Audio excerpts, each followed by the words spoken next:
Good afternoon, everybody. I want to welcome you to Wildewood Church. I've got just a little bit of housekeeping I want to share with everybody before we get started.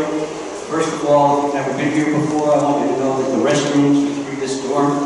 Men's on the left, ladies' room on the right. You can either come right up through the middle or go around the end of the table to get to the restrooms if you need to. And of course, the two exits in the back corners and out here. The other thing I want to say. The other thing I want to say is that for anybody in the audience that wants to speak, you must come up and use the microphone because nobody on Zoom can hear you if you don't talk into a microphone. So you'll have to get a microphone and maybe Tom will bring it to you. Same thing, I got to remind all the directors, you must use the microphone and you must have that microphone directly in front of your mouth, no more than a hand's width apart, or it's not going to pick up. So you'll have to pass the mic back and forth, you got to keep it close, or it won't be working and nobody will hear you. So hopefully we don't have to remind everybody, but we want to make sure that everybody that's not here can hear. Thanks very much. Steve, take over. I'll check. You're recording? You are recording with? Thank you. All right. You got to turn this on? You got to turn that on. It says on. Okay, it's on. Are you sure? You are?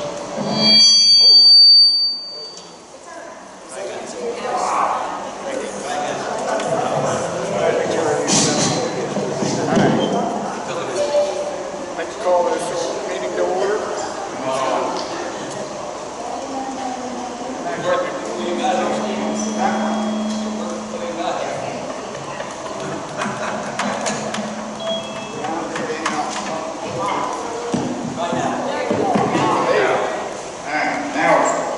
Okay, I'd like to call this order to meeting to order meeting. December Wildewood Springs Board meeting. Confirmation of proper notice. Yes, I'm sorry. Talking to these fine ladies down here. Posted on the 12th of December according to statutory requirements. Thank you. Roll call. No issues. We're getting good.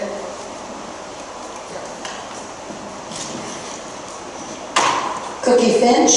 Here. Dan DiStefano. Here. I'm here. Shannon Young. No. There. Is he up there? He's here on Zoom. I think he just stepped away for a minute. Okay. Steve O'Toole. Here. Dick Picola. No, he's not here. Danny Palmer. Here. Karen Baker. Here. Monica Heigl. Here. Mark Howard. Here. Tammy Allborn. Here. Tiffany Conklin. Here. Barbara Carey. Here. Gus Miller. No. John West. Here. We have a quorum. All right.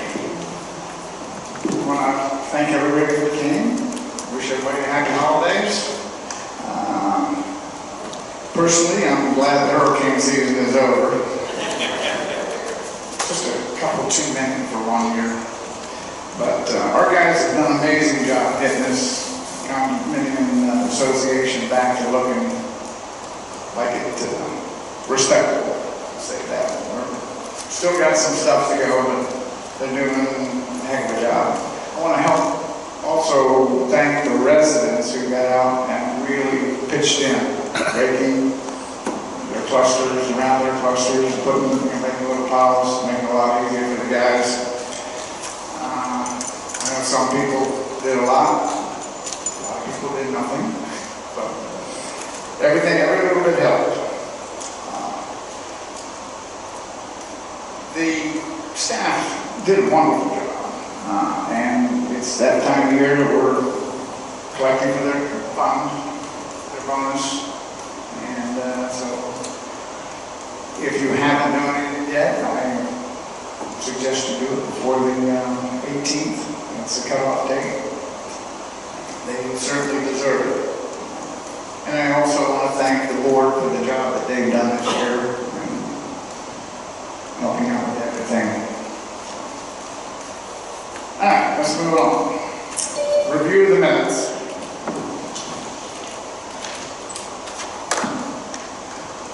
I have one correction, John. Okay. Dick Picola was at the last meeting and he's not on here. Oh, what? Yes, he was. Okay. Thank you.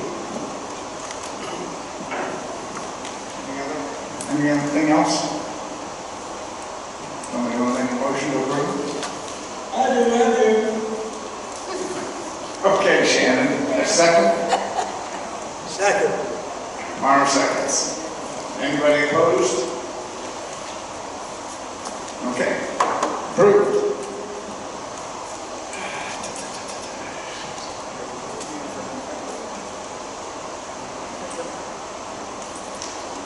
Financial matters? All right. Barbara, Okay. go ahead. Yes. Next. I'll just recap like year-to-date where we are. We're under running our budget so far as of the end of November. Contributing to that is the significantly lower insurance bill from last March, plus the receiving the KSI bonus. And we used a little bit more than half of that, I see at this point, and John can correct me, to pay for two major expenditures we saw this year. One is the tree trimming, and most of that is due to Hurricane Milton, and the other is the higher Manatee County treasury removal rates. Moving on to the CDs, our investment report with Edward Jones CDs. We're in good shape. We're going to be, the two remaining operating CDs are going to mature in January, pending receipt of the next insurance bill at the beginning of March. And we'll see where we stand there after that. Reserve funds, we have two CDs maturing in December, and Steve and I are going to be meeting our new financial advisor at Edward Jones to roll over those CDs and see what interest rates we're going to get. We're expecting them to be, between 3% and 4%, but hopefully we'll get good rates there. Any questions?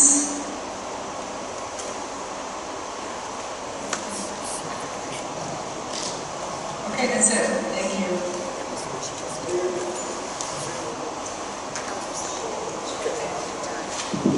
Next is the accounts receivable. John? Yes.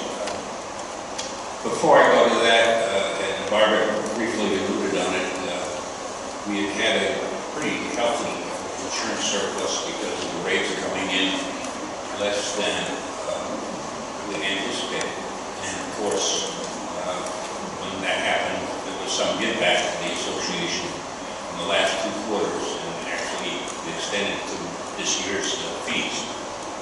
However, monies that we thought we would have at the end of the year will be significantly lower because of the fact that the storms have hit us. Barbara alluded to it. We're roughly 165 to 180,000 over in tree trimming and storm clearing, and so that's going to impact what our surplus will be at the end of the year. Just to underline that. Any questions on that? John?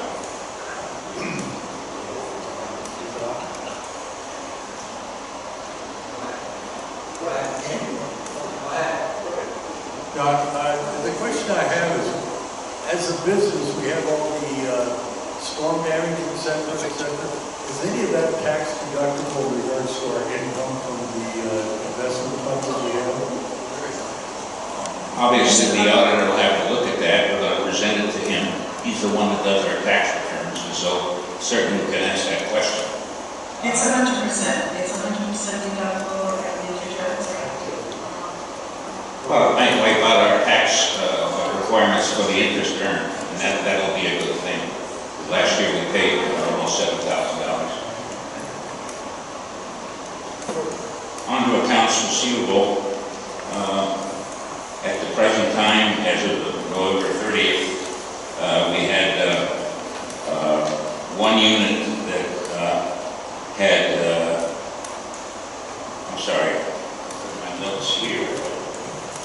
Here we go, yeah. Mine didn't print out. I'm sorry, I had it at the base, but, no, they didn't print out. I'm sorry. But there's 11 units that owe 1/4 as of the end of the month. Normally it comes in the manager's report, but it wasn't available for me last week, so, but I did put it on the handout sheet that you had, the units for legal issues, but apparently it didn't print. No, I have one of those. It was down below the line, apparently it didn't print out. We have 4 units that owe more than $500, but less than 1/4. We have 1 unit that owes 2 quarters, and the report last month, we had 6 units that were sent to the attorney for collection, 1 of which paid, and we still have 5 with the attorney, including the one where we're beginning foreclosure action. So we're about normal where we are this time of year. Is that the 762 unit? Yes, yes, it is 762. That's it on the reports. Okay, thank you. All right, old business. Second floor entry slab renovation. A little disappointed in this. I gave the original contractor the addresses to go look. I explained the issues that we had with the leaking, which he knew about, the safety services. I also explained to him that the one we had to tear apart, take and remove all the solvent, cost us $1,200, and he was to get back to me with what he thought he might be able to do. He hasn't. I called Friday and I called today, didn't miss it. Of course, I wasn't in much today because they had something else they had to do. But I will follow up with him and give you a report. Because mainly we want to see what anticipation he's going to give us to get back to this so we can finish this project once and for all. Okay, thank you. All right, electrical repairs. Electrical repair, we have 2 units that are impacted by ground straps. One of them is 138, and the other one is 737, I think it is. And R.E. Johnson is in the process of making appointments with FPL to make these replacements. What happens is we have to put the ground straps in, but we can't turn the power off to the area, so we're at the mercy of FPL to give us a time when they can come out and coordinate it. So that's the process where we are right now. Right. Quick ball court project status. Well, it seems like we're in a delay in many things. Of course, as we all know, the storms came, delays came, and we're still awaiting the contractor to come back. Our employees unearthed the most important part of the drainage from that lake just south of the tennis court. What we found, the reason it wasn't draining is that the lake bed had built up over the 40-some-odd years that it's been there, 50 years, and actually was totally plugged up. It was almost 2 feet below the surface of the lake bed itself. So any attempt to blow anything out or clean anything out was totally stymied because it could not be, it just was immovable. And the pipes had filled up with silt and dirt and debris. Now that we've unearthed that, we feel that you should be able to come in, blow that portion out, blow the rest out, and get going. But obviously, who knows, with the holidays, we've had a little bit of issue with this contractor. The bottom line is I'll keep pushing him. Number 1, number 2, we're not going to do this. The pickleball construction until after the season. So it's not like the fact that we didn't do it today or get it done today is not a disaster. It's just that we want to get it done once and for all.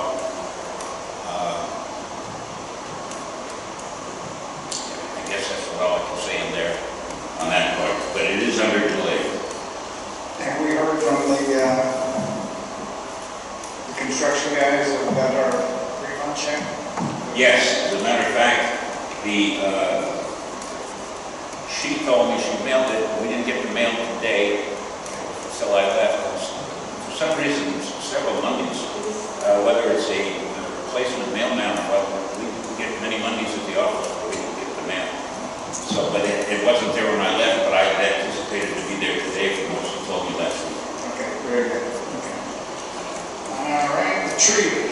All right, we can finally talk about something that has progress.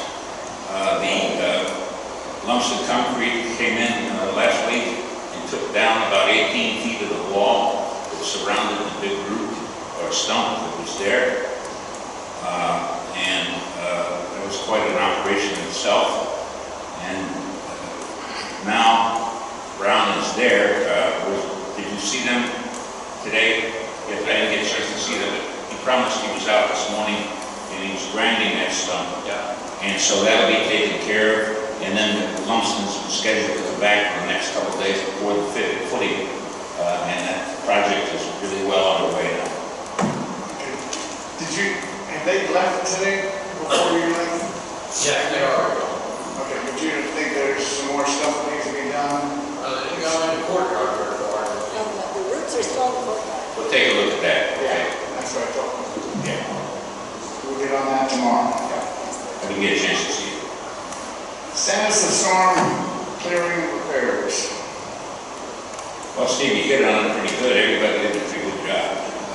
We were fortunate that we have confidence in some of our outside vendors. Everybody's screaming for tree removal guys and everything else. And Rick Brown was able to come out within a couple of days and get going on the project. As you know, he's cut everything up and moved things around. Our bill close to $202,000 for the massive cleanup that we had to go through.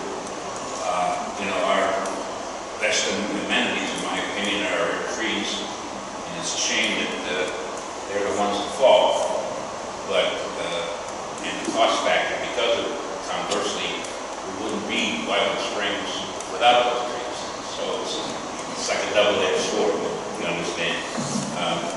Best break I can say we got was that when the governor, which he hasn't done in the past, when the governor declared us as a disaster relief area, FEMA came in, and we weren't sure whether FEMA was going to come onto our property or just go into public property, but they came in, and I guess they finished over the weekend. There's a couple spots, and I think I heard them in there this morning.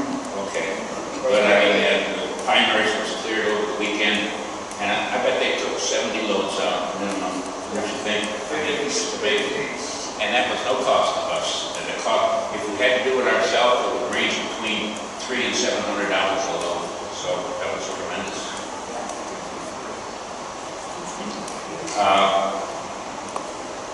Electrical work, there was about $4,000 damage to the electric lines going to Pool 6. The contractor came in, actually a tree took the lines, all the major lines going to Pool 6 and the electronics there, and just tore it up. So we had to go in and replace it, put it in the conduit to get the Pool 6 power back on. Jim Sell, our employee, first round went ahead and went on the roofs to see if there were any leaks, all buildings, all 40 buildings, and found about six leaks that we knew was going to be a problem. One was a very, very big problem, and so we got Manson out, and for about $6,200, they took care of the repairs. Fairly lucky with it. There were about 60 penetrations of small branches throughout the community, but our employee Jim was able to do all those, and so we feel very secure that the roofs are fine and in good shape. We've reestablished and put up all the gutters and downspouts that we're able to. We've had a vendor out to give us quotes on replacing those that we don't have yet. And as you can imagine, everybody in the aluminum business is really busy. They've got many manufactured home communities that have far more damage than we are. But if you don't have a downspout or a gutter now, you will get it back for sure. Okay. We started working on courtyard fences last week. We started up in Pinehurst, and we go Pinehurst first and then go that way, or sometimes Woodlawn come back the other way. But as of today, in A section, the 3 fences that were down have been totally rebuilt, and others have been secured. Our biggest problem is they keep back ordering materials from us. And when we put everything back, of course, we don't put wood anymore. We use the cementitious wood that has long lasting, unless the tree falls on it, and then it's the only reason it hasn't come back, but it doesn't rot. But, so we're making progress now on the fences. Any questions? Okay, how about review banner and sign rules? We put this on because we've been challenged. The rules are quite specific on flags and banners. And it's a declaration article. It's not a rules, it's backed up by rules and regulations. But once it's in a declaration, it takes more than just a board or a committee to say, we can't use those. I mean, you have to have an owner vote. What we have here is there have been enforcements of, you go out and ask somebody if they have something that really shouldn't be, please take it down, be a good neighbor. And they've done it. Unfortunately, we don't have that situation everywhere anymore. The documents require United States flags or military flags to celebrate holidays. That's it. Not welcome spring, not vote for Trump, not Easter time. So it's like Christmas, we allow certain decorations to go out. But other than that, nothing's to go out. What's happened is we've had political signs go up, and when I go to, because we've kind of had the rule of thumb, let's don't have a political flag or a banner. It's not addressed, other than the fact that it should, only American flag should be go up, you know. So I don't know whether the board wants to consider sending this issue to the Rules Committee or Legal Committee, which Claire used to run. I don't know if we have anything there, but somebody might want to volunteer. But if we want to keep it apolitical and possibly let a few more than holiday banners such as Welcome Spring or Go Buckeyes or anybody else or anything you might want for a day or two, we can look to adjust it, but we probably will have to take an amendment to the declaration or two. That seems like... John? I'd like to get this thing taken care of once and for all, the politics and everything else involving this, not what's up on the side. Number one, I think that the Rules Committee should come back to us with a recommendation. Number two, I think we should go to our lawyer and find out exactly what can be said specific to those things that we do not want displayed in the public area. And or specific to those things that we do allow to be put in there. But just having what we have, everybody seems to be against a lawyer and has to go out and figure out whether or not it's legal, not legal, or whatever it is. So the bottom line, we should take care of this thing and get it taken care of if it's possible. If it is not possible, then we've got another problem. But we continue to have this every 4 years and sometimes every year. So I'm tired of it. So as a board member, I'd like to see the Rules Committee come back to us with the exact wording that should be done, and we will vote on it or do whatever else we can with the lawyers' input in regards to the that's, by the way, a recommendation for the rule. Yeah, it's my understanding that to change it, we'd have to take a vote of the entire committee to change the rules. Yeah, we have to amend the declaration, that's correct. And how, is that? Well, that would take 60% of a duly quorum meeting. So 280 is a quorum, 60% of 280 at a regular meeting, which would be, what happens, 140, about 160 people to vote positive to make We have a meeting coming up in March for our homeowner meeting. I think it's a prime time to put this thing a roll up on the list. And it gives us enough time, I think, to get whatever we need to have in the ordinance. You certainly want to do it then versus a special mailing because it would just be included in the regular mailing, you're right. Would you like to chair that? I'm going to be traveling here quite a bit in the next 2 months, but I will be on the committee. All right, we need to put together a basic committee. Well, Check with Claire. you should check with Claire. I don't think she's been feeling real well, but she may be very interested because I know Vic Condo was on it with her and there was a couple others that are still around, so they may be very interested in getting back together. I'll do that. All right, let's back up one. I forget the status of the employee holiday fund. Status of the holiday fund is very, very good, very, very close to last year. People have been generous, and the staff, I'm sure, will thank you very, very much. Very good. All right, establish generator use rules. That's going to be taken up by the building committee next month when we meet, and we'll take it from there. For those of you who don't know, it was more of a sound issue because somebody let their generator run all night long. So, many people did. I know mine went off at 10 o'clock and turned it back on at 8 o'clock in the morning. Just common courtesy. But we'll take that up and go down the next meeting. New business. Communications. Yes, I'm sorry. A couple communications have gone out to owners about rule violations, and oops, I got the wrong page here. Yeah, thank you.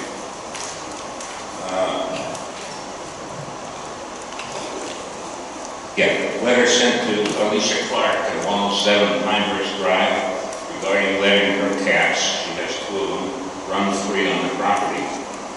She requested a meeting to discuss the issue. At that meeting, she presented a copy of the Manatee County ordinance. What I did when I sent the letter to her was you have a copy of it. I said that Manatee County ordinances and Wildewood Springs declaration of covenants prohibit letting animals run free on the property. Well, it seems that if you look at the Manatee County ordinance, if a cat is neutered or spayed, they're allowed to go outside unleashed. But that's still Manatee County. Our rules prevail over that because we have the right as a condominium, you lose certain freedoms and you gain certain positives from condominiums. So I explained that to her, no matter what the county ordinance said, she still must restrict what she's doing. And she said she would attempt, which is kind of an interesting word, to regulate her cats because they're cats that haven't been leashed before and they don't like it. So I said, well, all right, we will make an effort, but if we see the cats, we'll be fine. And she says, I guess I'll be fine. So that's where we are right now. We might have an issue there. Secondarily, another letter was sent to Gary Lesky regarding the feeding of squirrels on condominium property. It seems to be drawing. Again, we have rules against feeding the wild animals. We all love to see them. We love to see the birds. We love to see squirrels, bunnies that used to be here. We don't see anymore. But anyway, we love to see them, but we can't attract them because when we do, we put food out there or anything, out comes the rats, up comes the raccoons, and whatever else is out there. And so we just have to continue to police the outdoor feeding. And I'm sure nobody will disagree with that. Okay, the ponding issue at Cluster Road, we looked at it the last rain. Unfortunately, it did back up, but that was because the pump was clogged. As soon as Jack cleared the pump, the water was gone within 10 minutes. So we're going to look at it next rain, and hopefully the pump's not clogged up, and it'll be fine. we're still monitoring that. Termite issues. This is a sticky wicket if we have one, sure. Driveway termites have been found in the building that contains units 544 and 545. They're invasive in such a manner where they can't be, we've tried a singular treatment by injection into the walls, and they just continue to jump. Unfortunately, we're going to have to tent that building. That means that there's at least 10 unit owners that are going to have to vacate for at least 3 days. There's a lot of pre-work to do. Any foodstuffs or anything, the medications or anything have to be secured. We're obviously not going to do it over the Christmas holidays, but it has to be done because those little guys are chomping away in there. And the cost of getting a third bid, our current provider, Turner, came in at $15,000 to tent. I got an outside bid from Terminex, and they wanted $23,000. So I'm thinking that Turner's going to end up with it, but we'll get a third bid just to see what's going on. Yes, John? I know this is happening right now, but is there something we should be doing that could be preventing something like this? I hate it when we find out afterwards that we're going to have to go to the nth degree. Is our pest control good enough, or do we need to add something to it? There's two kind of termites that really bother or affect us here. One, subterranean termites that come up from the earth.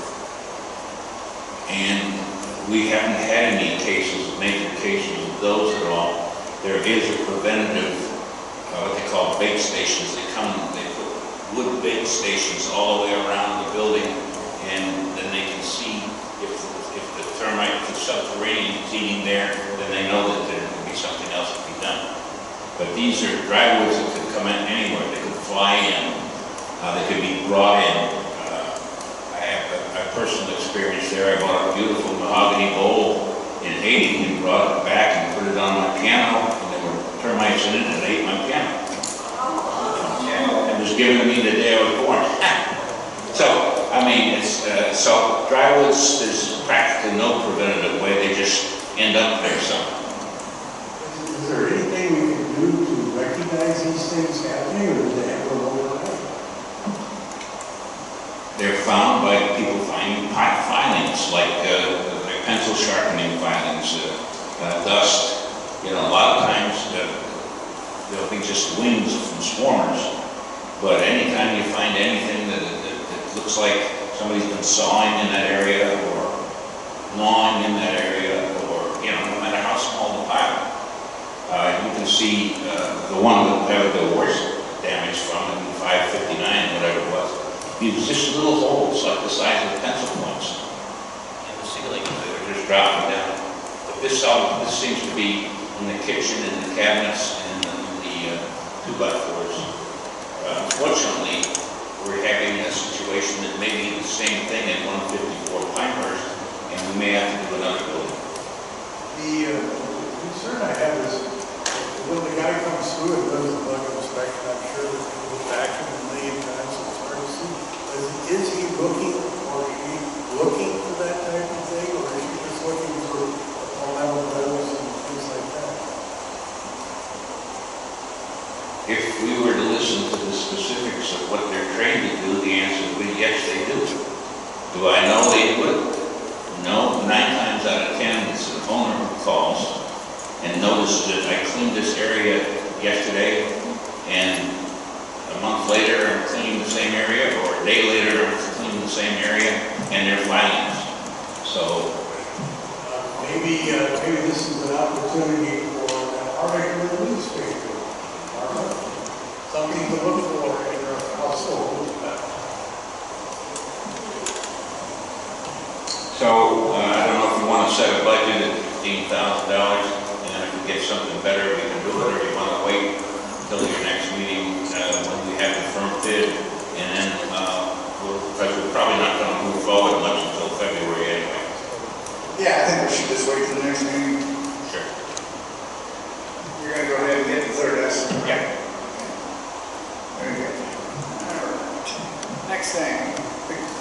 Last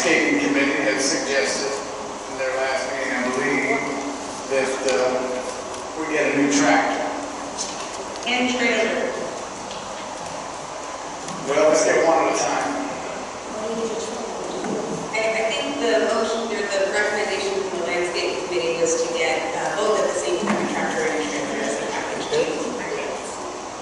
We'll continue to look for the trailer, but I think we have found a tractor. I went down to the Condo place last week and was looking at new ones in the range of 25,000 plus. And they had just had one came in that was turned in because it wasn't big enough to do what the guy wanted it to do. But it's perfect for us. It has a front end loader, and they were really gracious as far as I'm concerned. They were giving us $700 for our whole tractor. And I don't think the tractor's worth a whole lot of parts, but we got a price of $19,448 for that tractor, and it has 15 hours on it. Steve, does it just work the front? You have a boom in the back? Does it have a boom in the back? What do you think about it? No, it's got a PTO in the back. It doesn't have a scoop or anything on it, but it could be rigged to that. It has the proper stuff back there for that, which you would have to buy that separately. So, Is there any warranty or anything? yeah, there's a basic Kubota warranty comes with it. Goes to 1,500 hours. Do we need to vote on that today? I believe we do. I make This is my yeah, the money will come out of reserve. It's in reserve for that. We've talked about this on the last 4 meetings, so I think it's not like we don't know what we're talking about, because we've done a great deal of research both monetarily and also mechanically, so I think there's no reason for us not to go ahead with this. I make a motion that we purchase this F-20 quotation that you got along with the extended warranty.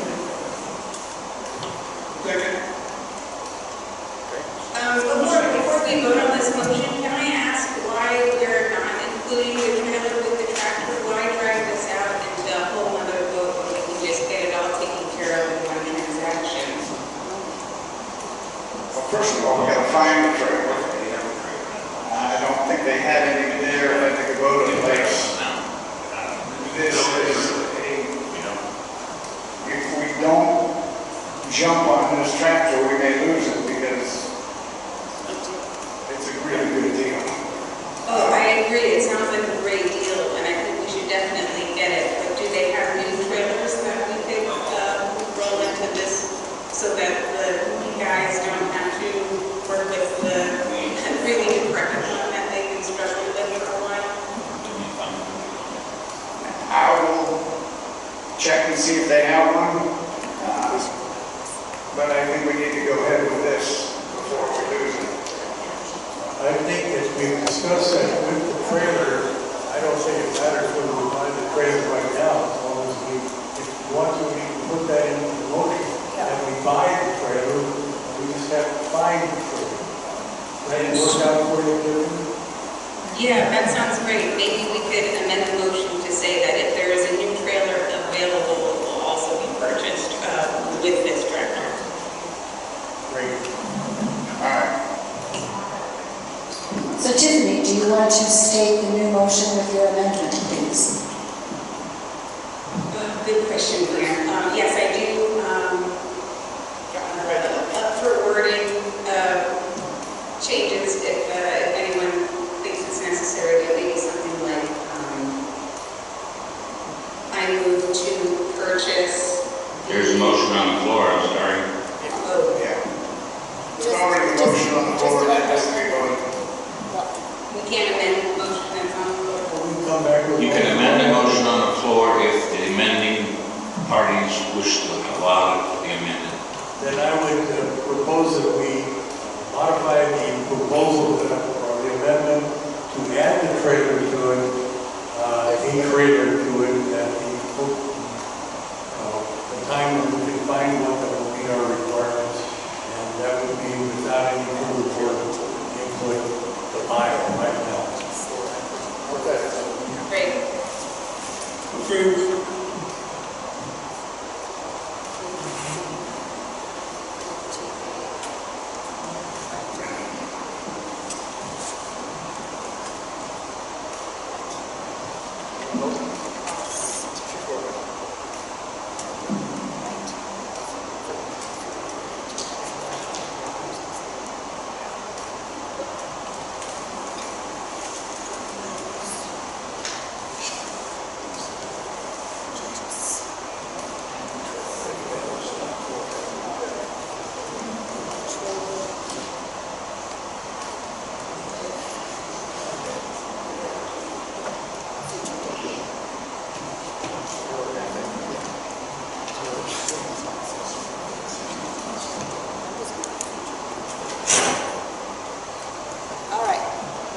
So the motion is to purchase the proposed Kubota tractor at a cost of $19,500, I rounded up, and propose purchase of a trailer if available at a future date.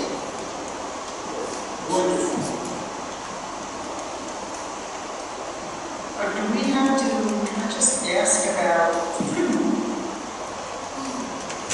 we have to review, does the board need to review what the cost of that future trailer will be at that time? Yes. The motion sounds like we're going to approve the purchase of a future trailer, but it doesn't say that the board needs to approve the amount of that purchase, future purchase. Should we Just a minute. modify the motion to just end that with subject to approval of these? So what I've added is proposed purchase of a trailer if available at a future date with approved cost. How does that sound? If I may suggest, why don't you have two motions so you don't tangle it up? One motion to purchase the trailer, the tractor today, another motion to actively seek and purchase a trailer as soon as possible, something of that nature.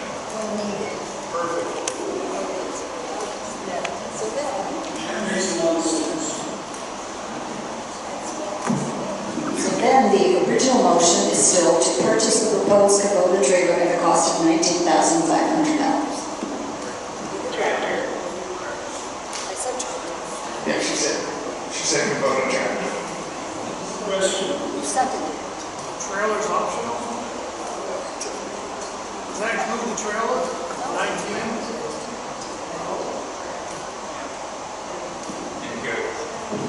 I did not hear that question. You wanted to know if the tractor was part of the 19.5. No, it's not. I mean, the trailer. The tractor is... The trailer is not. No, it's not part of it at all. Who was the second on this motion? Tiffany, were you the one that seconded the motion originally? No, Shannon is second. Oh, Shannon, okay. Thank you, Shannon. All right. Roll call. Cookie? Agreeing on buying the tractor. I'm sorry, what? I'm agreeing on buying the tractor. Okay. Dan?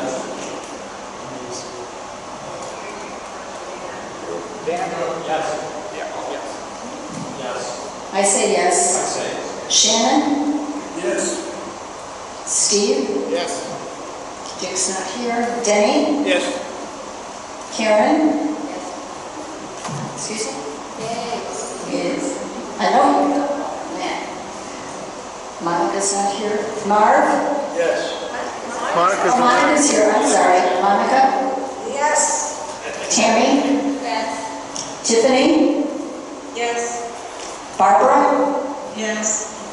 Gus? Not here. John West? Yes. Okay, the motion to buy the tractor is approved. Okay, thank you very much.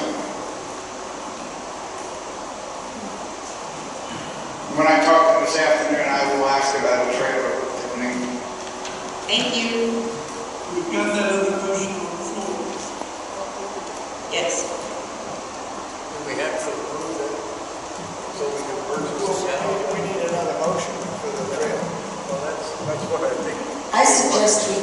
until we get a price of a tractor or trailer before we make a motion. Because we don't know where to stop the cost. Right. I trust that John will find a suitable tractor, trailer, at a positive cost. So I'm moving, let's go ahead and vote. If I may, the current trailer certainly needs replacing, okay? But it's not usable, as they say. We have soldered the base of it many times, and the soldering person said it shall last time, but we've got time in it. We put sideboards on it. So it is functional. It's just a matter of replacing it with something that will last as long as this one did. Okay. So do we need to motion to instruct Steve or John to get quotes for No, I'll the take care of trailer? it. Or you'll just take care of it? I'll take it. Then we'll put that on the next meeting first. Okay. Next thing on the agenda, the manager's report. Okay, I've given you a couple items in the management report, and I have an additional one to add. The main water backflow was tested, was required by the county, and to my knowledge is the first, I'm sorry. Jack, don't remember to let the other money. Can't hear it. Where's the microphone? Explain what you did on the trailer. Shannon, I'm going to get a price for a trailer very quickly. And as John said, the trailer is still totally functional. And so by the next meeting, I'll have a price on the trailer and we'll vote on it then. Thank you. Okay, manager's report. Sorry. Yes, I'll start with what's printed. The county requires our backflow to be certified once a year. It's the big 6-inch backflow up in front when you first come in. They came out, I haven't received the test results, but normally if it fails, I hear quicker than not. The usual repair is around $1,200 if it has failed. So right now, all I know is that they tested it, and we'll find out what the results are. Secondarily, the spot 5 leak has been repaired. A ground settlement caused a crack in the skimming area. And even though we spent about $1,500 on the repair, we were initially concerned that it was going to be the main drain, where we would have probably had to cut out the whole spa and redo it, because to do the main drain you have to take the bottom out, and once you take the bottom out, you take out all the structural steel and everything else. And so we got away with a good one here, because we could have had a $45,000 or something like that cost. Number of service requests received during the last month was 304. So what I want to bring up, because I had a chance to research it, was the last question at the workshop. The carport construction was brought up, and there seemed to be some debate whether we actually voted on not doing it or what it was. And so I went ahead and researched and found in the June 3rd meeting, the minutes state the following. Steve Abdul reported that the association attorney has stated that Florida Statute 718 prohibits the sale of common grounds unless 100% of the owners agree. The carports were planned to be built on common ground and sold to those owners who wanted one. Therefore, since it's virtually impossible to get 100% of the owners to agree to the sale of common ground, the project will not be pursued. That was not a motion, but that was a statement in the minutes.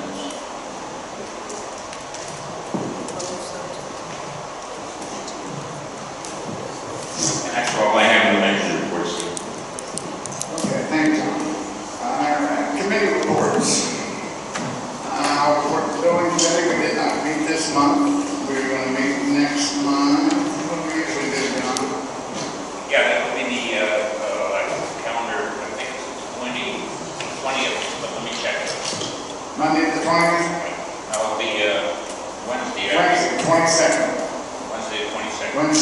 22nd, 10 o'clock at the office.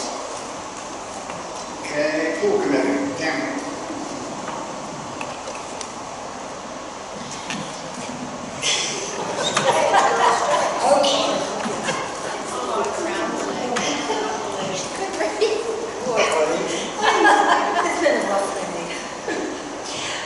The pool committee, as everybody heard,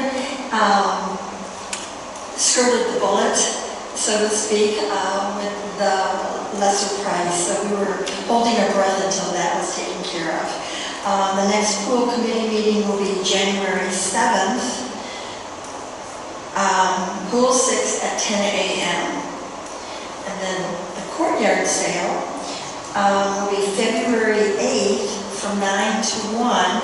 And I'll put everything on the bulletin to call me and all the information on that at the end of the year, next week.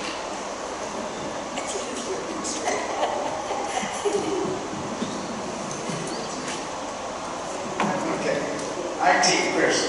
We will not be meeting this month, but I would like to mention that we're actively seeking some additional members to the committee. Chris. Barbara.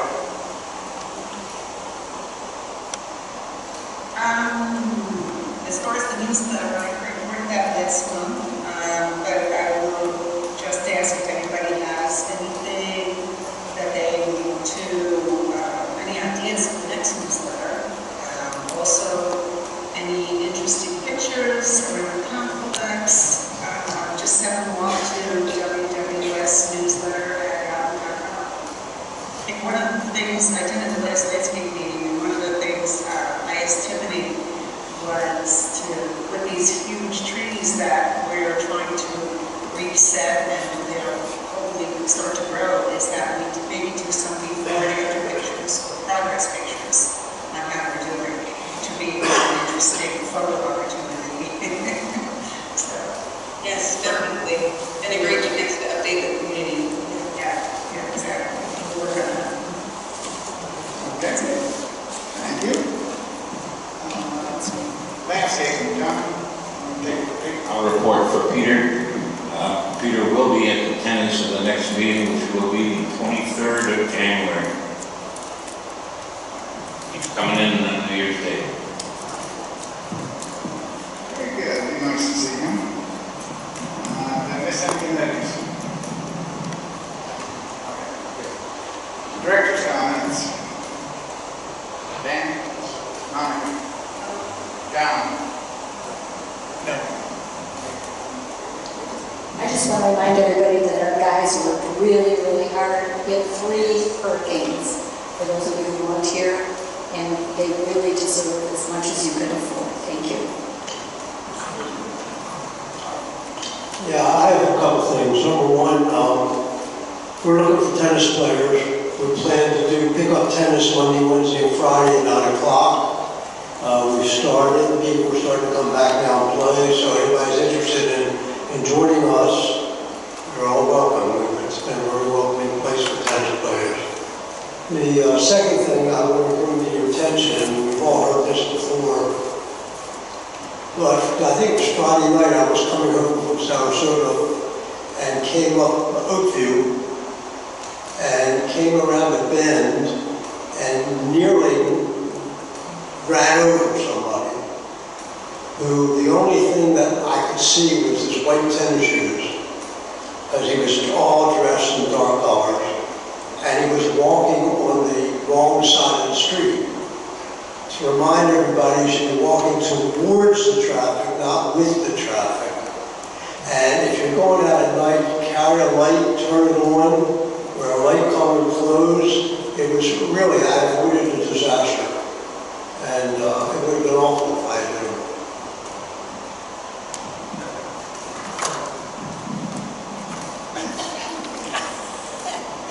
I want to wish everybody a Merry Christmas and a Happy New Year, a healthy New Year, and no hurricanes.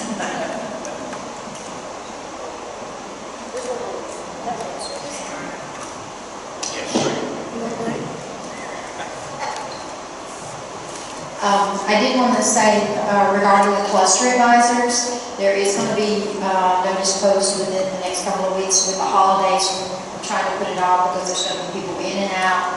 But we are needing cluster advisors for certain clusters. I will give you an update at the next meeting. As you can assume, this does take time because you're asking somebody to volunteer their time. I normally do it just as a neighbor. Some people don't look at it that way, so we want to be clear when we ask somebody to do that, to do this, exactly what are they getting into. And that's what I'm working on, trying to get together a small description of what a cluster advisor is. And I'll get back with you. And again, have a nice Christmas. Yeah, I think there's a description of the cluster advisors in the operations manual. There is, but it's way outdated. And I can bring that up. I thought that was just updated a year ago. Yeah, the one I looked at can be downsized to about 3 sentences in my opinion. And I did look at that, then I will look at it again and work on it. How's that?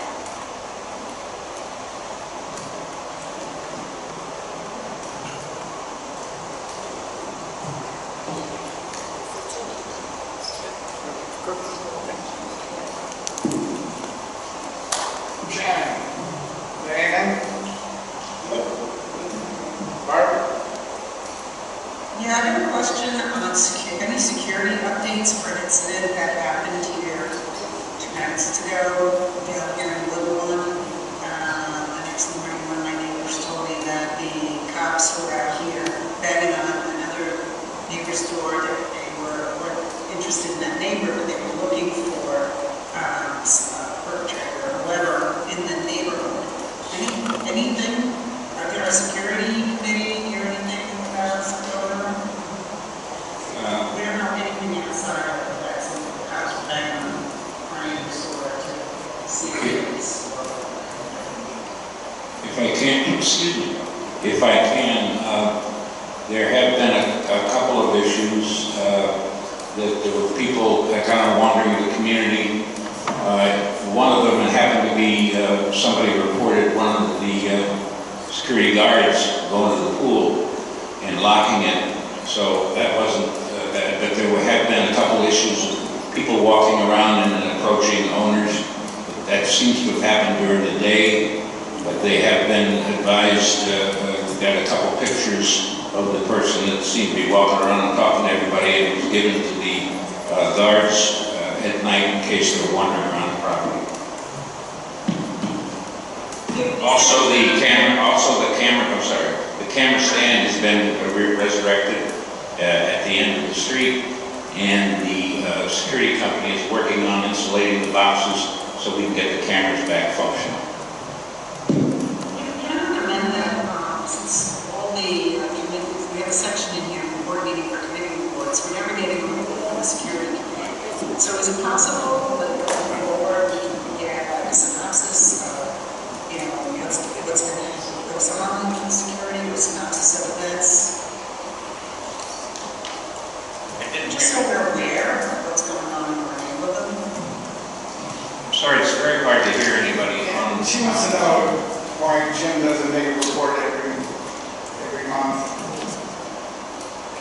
I'll certainly tell him. I have made reports in Jim's name. He is not always able to do that because he is receiving medical attention.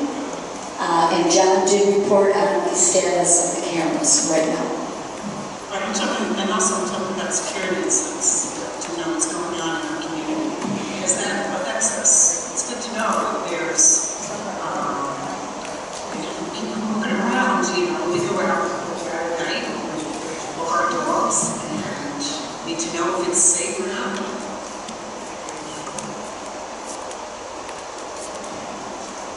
Well, John gets a report from the security company every day, and usually if there's something in there that he thinks everybody needs to be aware of, then he can send out an email. I'm just trying to put it under the umbrella of the committee, because this is a section called committee reports. We have a security committee, so. Okay. See if we can get a security report every meeting for you. get a written and pictured report of every patrol, and if there's incidents or maintenance, like today there was a series of lights out in the decluster that they reported to us. So we do get active reports from the guards themselves. We'll get something from the gym every month. Will do. Tiffany, anything? Nothing else, thank you. Okay, very good. That's everybody. I didn't miss anybody, did I? Okay. All these comments. Your turn. Big Steve.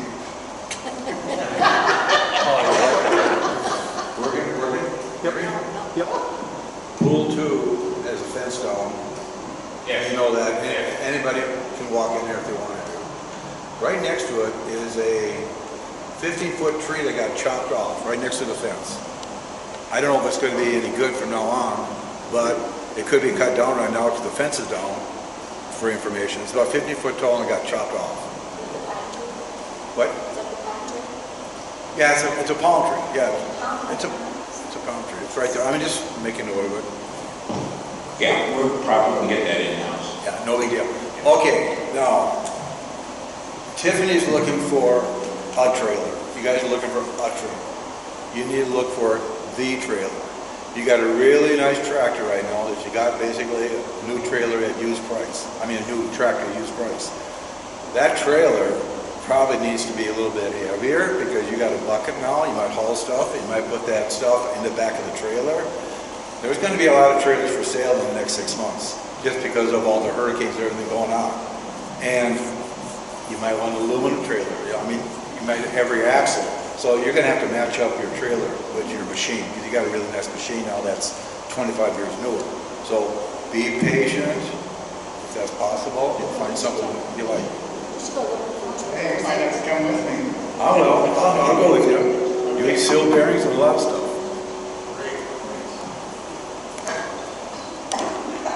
Anybody else?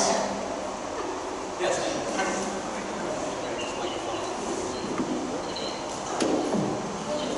It's the time of year when we can all be scammed very quickly. And I know we don't necessarily allow solicitations. I don't think we allow them at all. However, Saturday night, I got home rather late and found this little card stuck to my door. And when my wife and I looked around, it was one almost on every door in at least cluster B, and I'm guessing probably throughout the entire complex. So I just want to remind everybody, don't be letting somebody you don't know into your condo, especially at this time of year. One of the scams that's happening are people are coming to do this, they show up in pairs. One person keeps you busy while the other person I'm sorry, robs you. Leslie, you have to mute yourself. Can't hear him. Leslie, mute yourself. I'm sorry, go ahead. So I just, it's a public service announcement, if you will, just to remind everybody within the association, be careful who you're letting in. And I don't know how we can stop this when it happens on a weekend. Somebody goes around on a Saturday afternoon or evening and sticks stuff on everybody's door. But just be careful.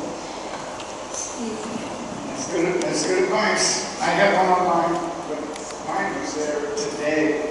So I can't. Second on that, going along with that, if you have people or neighbors that are out of town for any length of time, please take that down because they could be scanning who is not around over the holidays. Steve, Chris, go ahead. we are also collecting food normally we go to the St. Joe food bank, and so if you have any non-perishable food goods or things like brushes and toothpaste and things like that, please bring them into the office in the middle of next week or even at the end of next week, and we'll take them over to St. Joe. Very good, Chris. I forgot about that. My wife asked me last week because I hadn't seen anything on it. I had to ask John. All right.